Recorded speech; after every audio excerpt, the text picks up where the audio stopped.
이번에는 어제 나온 기사 여러분들과 공유합니다. 미국 금리 인상 드라이브 거는데 서학개미, 나스닥 반도체 풀베팅하고 나왔습니다. 9월 21일자 어제 기사 나온 거예요. 이달 9월 1일부터 20일까지 나스닥 지수 3배 추종 ETF 순매수 1위. 뭐죠? TQQQ. 나스닥 지수 3배 추종 ETF가 TQQQ 아닙니까? 그게 순매수 1위예요. 이달 들어서 1일부터 20일까지. 또 순매수 2위는 필라델피아 반도체 지수 3배 추종 ETF 뭐죠? SOXL. 22일 새벽 발표 FOMC 오늘 새벽 전도표 연말 예상금리 주목하고 나왔습니다. 적어도 내년까지는 4.5% 정도대, 오히려 5%까지 바라보는 것도 있어요. 그래서 내년 1년 계속 갈 거로 예상이 되는 상태예요. 이렇게 기사가 나오면 여러분들처럼 중장년층이 주로 매수한다는 게 아니에요. 비중으로 보면 나이 드신 분들보다 20, 30대, 40대 초반이라든지 젊은 사람들이 주로 투자하는 비중이 높죠. 당연히 우리처럼 나이 드신 분들, 중장년층, 또 이제 퇴직하신 분들, 근로소득이 없는 분들, 이런 분들도 매수를 하지만 그 매수하는 비중은 젊은 사람들이 훨씬 높은 거죠. 그러나 저는 이런 거 나올 때마다 조금 염려가 돼서 꼭 여러분들과 공유하고 싶습니다. 이것 또한 9월 21일 어제 나온 기사예요. 위험해도 3배 수익. 아직 근로소득 기간이 길다면 위험 감수할 수 있겠죠. 서학개미 간큰 베팅하고 나왔습니다. 글로벌 긴축 우려에 서학개미들 3배 리스크 감수. 전문가, 정보 부족으로 매수 매도세에 가늠 어려워 경고했습니다. 매수, 매도, 타이밍 아닙니까? 당연히 어렵죠. 일반 종목도 어려운데 특히 레버리지는 더하죠. 개인 투자자 해외 주식 순매수 상위 종목하고 나왔습니다. 작년 21년 1월부터 9월 20일까지, 그러니까 9개월이죠. 작년 1월부터 1등 테슬라, 애플, 알파벳. 좋아요 이런 것들은. 또 그 다음이 S&P 500이니까 SPY죠. 작년엔 이런 종목들을 많이 매수했는데 올해 들어서는 TQQQ 1등, 테슬라 2등, SOXL 3등, 엔비디아, 알파벳 이런 종목들은 빅테크주들이니까 들고 있으면 요즘에 약세장에서 다시 상승하죠. 그러나 이 3배 레버리지는 다릅니다. 매일 그날에 3배 추종을 오르내리기 때문에. 그래서 떨어질 때는 더 깊이 떨어지게 됩니다. 연중으로 보자면 TQQQ 현재 73% 마이너스예요. 근데 같은 나스닥 아닙니까? 타이거 나스닥 100은 16% 하락. 이 정도면 우리 얼마든지 견디는 것 아닙니까? 16% 얼마든지 견디죠. 이것도 못 견디겠다 그러면 안 돼요. SOXL은 84% 하락. 1,000만 원 투자했는데 840만 원 날라갔어. 160만 원 남았어. 정말 견디기 힘들겠죠? 타이거 S&P 500은 6% 하락.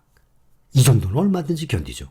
근데 이게 TQQQ 73% 하락, SOXL 84% 하락. 여러분들 중에서도 일부 투자하신 분들 분명히 계세요. 근데 이 정도 하락은 아니죠. 왜냐하면 이 하락의 폭은 연초에 매수해서 더 이상 저가 매수를 안 했을 때 지금까지의 하락 폭을 얘기하는 거죠. 그런데 여러분들 중에서도 떨어질 때마다 조금씩 매수했다 그러면 마이너스지만 보통 한 20%, 많으면 40%지 이렇게 84%, 73%까지는 아니죠. 이것은 저가 매수를 안 했을 때를 얘기하는 거죠. 여러분 꼭 명심하세요. 제가 모든 영상 아래에 절대 빚내지 마라 그랬죠. 내가 절약해서 모은 돈으로 투자하라 그랬죠. 빚투 절대 안 됩니다. 주가가 떨어졌다고 내 예상에, 내 감으로 지금 사면은 오를 것 같아. 그래서 내가 있는 돈이 아니라 빚을 내. 주식시장에서는 욕심 절대 내면 안 돼요. 아주 위험해요. 정말 살얼음 판이에요. 아주 얼음도 보면 초겨울에 보면 얇게 얼잖아요. 완전 살얼음 판이에요. 그러다가 화를 불러오게 됩니다. 또 주가 하락에 불안감이 좀 심하신 분들 분명히 또 계십니다. 성격상. 이 투자를 해보니까 더군다나 약세장에 들어왔으니까 성격상 나와 맞지 않는다고 생각하시는 분들 계실 거예요. 그거요, 팔지 않으면 손해 아닙니다. 은행에 넣어뒀다 생각하세요. 똑같아요. 은행에 놓을 현금을 주식으로 사놨는데 그 주식이 변동성이 너무 커요. 길게 보면 주식의 수익률이 역사적으로도 가장 높은데 말입니다. 그러니까 이것을 은행에 넣었다 생각하고 그 수량을 절대 팔지 말고 기다리다 보면 원금 회복이 됩니다. 그때 파세요.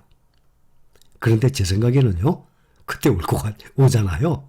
안 팔아요. 왜냐하면 이렇게 떨어졌던 게 쭉 원금 회복이 되잖아요. 이 과정이 돼서 원금 회복됐죠? 그때부터는 또 오르거든요. 근데 원금 회복됐다고 만약에 팔았다고 칩시다. 팔고 난 다음에요, 그거 계속 올라요. 그 주시장이 그래요. 이렇게 폭락을 하고 약세장을 지나서 강세장이 와야 원금 회복될 거 아닙니까? 그 되는 과정에 계속 올라요. 그래서 이쁜 꽃을 꺾지 말라는 얘기가 조금만 수익 나면 사람들이 팔아버리거든요. 그걸 그냥 놔두면 수익이 점점 올라가는데 말이죠. 그래서 지금 강심장이 아니야. 새가슴이야. 나랑 안 맞는 것 같아. 주식 투자했다가 아주 너무 불편해. 마음고생만 심해. 그렇게 생각하시는 분들 원금 회복되면 파세요. 그런데 안 팔 것 같은데 원금 회복되잖아요. 그거 분명하거든요. 회복되면 이제 더 올라갈 것 같으니까 수익 봐야 될 것 아닙니까? 내가 지금까지 얼마나 고생했는데 수익을 봐야지. 안 팔게 되거든요. 근데 만약에 또 팔았다고 칩시다. 분명히 후회해요. 만약에 한 500만 원어치 1000만 원어치 내가 떨어졌다가 그거 한 3천만 원 투자했다고 칩시다. 3천에서 조금만 올라가면 3,200, 3,500 막 올라가요. 몇백만 원씩. 그거 놓치는 거예요. 팔고 난 다음에는 분명히 후회하게 됩니다. 여기 또 하나 보면 한탕개미 해외 선물 옵션 4,677조 거래 한 방에 훅 갈 수도 하고 나왔습니다. 이것도 9월 21일 어제 날짜예요. 여러분들 중에 선물 옵션 손댄 사람들 분명히 계실 겁니다. 여러분들 그건 도박이에요. 그것은 올바른 투자가 아니에요. 저는 이런 데 손도 안 대요. 한방 노리고 초고위험 상품 투자. 3040, 30대 40대죠? 30대 40대가 개인 거래액 61% 차지. 상반기 손실 5,186억, 연 1조 전망. 변수가 많아서 개인이 수익 내기 어렵고 국내 상품과 달리 안전장치도 없어. 금융당국 투기 수요 대응 검토하고 나왔습니다. 이것은요 완전히 도박판이에요. 여기에 손댔다가 저 뭐죠? 오징어 게임 보셨습니까? 여러분들 저도 오징어 게임가 하도 유명하니까 봤어요. 거기 그 주인공 친구인가? 그 해외 그 선물 옵션 손댔다가 그 사람이 이 직업이 증권회사 직원이었을 거예요 아마. 선물 그 옵션 손댔다가 완전히 큰 돈 날린 거 아니에요. 그래서 오징어 게임에 참여한 것 아닙니까? 여러분들 안 하시죠 그런 거? 하시는 분들 계시면 아마 극히 일부만 계실 거예요. 그러니까 레버리지 하시되 지금과 같은 약세장에서 여러분들 비중 내가 견딜 수 있는 비중 20% 아래 반이면 너무 많은 거예요. 젊은 사람이라 몰라도 지금 근로소득도 얼마 안 남았어요. 또 근로소득 끊긴 분들도 계세요. 지금 60대라 그래서 정말 제가 채찍질을 해서 놀고 있는 분들 한 달에 100만 원, 150만 원에도 벌려고 아르바이트 나가는 그렇게 벌어오는 돈인데 뒤늦게 이런 데다가 도박판에다가 들어가면 절대 안 됩니다. 레버리지도 약세장에서 조금씩만 모으세요. 그러다가 강세장이 오면 빛을 보거든요.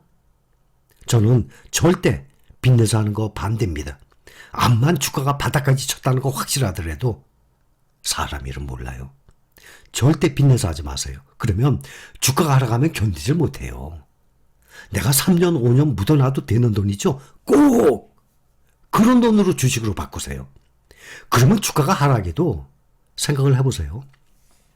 내가 한 10년 동안 투자한다고 칩시다. 그러면 매 10년 동안 계속 매달 월급 받을 때마다 계속 살 거 아니에요. 여러분 오히려 전화위복 말씀드렸어요. 지금처럼 이렇게 떨어졌을 때 내가 모으기 시작했을 때 투자 시작했을 때 오히려 하락장이 오히려 더 좋은 거예요. 더 싸게 모으잖아요. 보통 10년 주기설 얘기하거든요. 10년마다 이런 폭락장 온다고. 2000년도 닷컴 버블이 있었죠. 8년 만에 2008년 금융위기 있었죠. 14년 만에 지금 2022년 지금 하락장 또 온 거예요.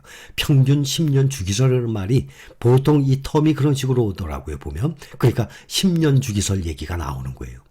내가 만 원에 산 주식이 10년 후 보통 우리 투자하는 거 보면 5년이면 2배, 10년이면 5배 이상 나오거든요. 그러면 만 원짜리가 5만 원 됐어요. 10년 후에. 그때 폭락을 해봤자 반토막 나도 2만 5천 원이에요. 내가 만 원에 산 거에 몇 배입니까? 2만 5천 원. 2.5배 아닙니까? 반토막 나도. 그거 기다리면 다시 또 원상태로 5배로 또 올라가서 위로 또 치고 올라가요. 그게 역사예요. 미국 주식시장의 역사를 보시면 다 알아요. 앞으로 계속 하락하고 안 올라가면 어떻게 해요? 그러면 세계 망하는 거예요. 기술 발전도 없어요. 물가도 안 올라가요. 주가가 더 이상 안 올라가고 계속 우하향하죠. 그러면 물가도 점점 우하향해요. 다 똑같아요. 나의 월급도 우하향해요. 회사들은 점점 망하고. 그러면 세계 경제가 완전히 쑥대밭되는 것 아닙니까? 이런 경제, 물가, 월급 이거는 다들 우상향을 하게 돼 있어요. 화폐 가치는 반대로 떨어지게 돼 있고. 그래서 지금 어제 나왔던 기사를 오늘 이렇게 종합적으로 해서 여러분들께 말씀드립니다. 저는 여러분들 다 실행 잘하고 계세요. 그러나 이런 거 나올 때마다 저는 꼭 앞으로도 또 말씀을 드려서 경각심을 불러일으켜 드릴 것입니다. 여기까지 감사합니다.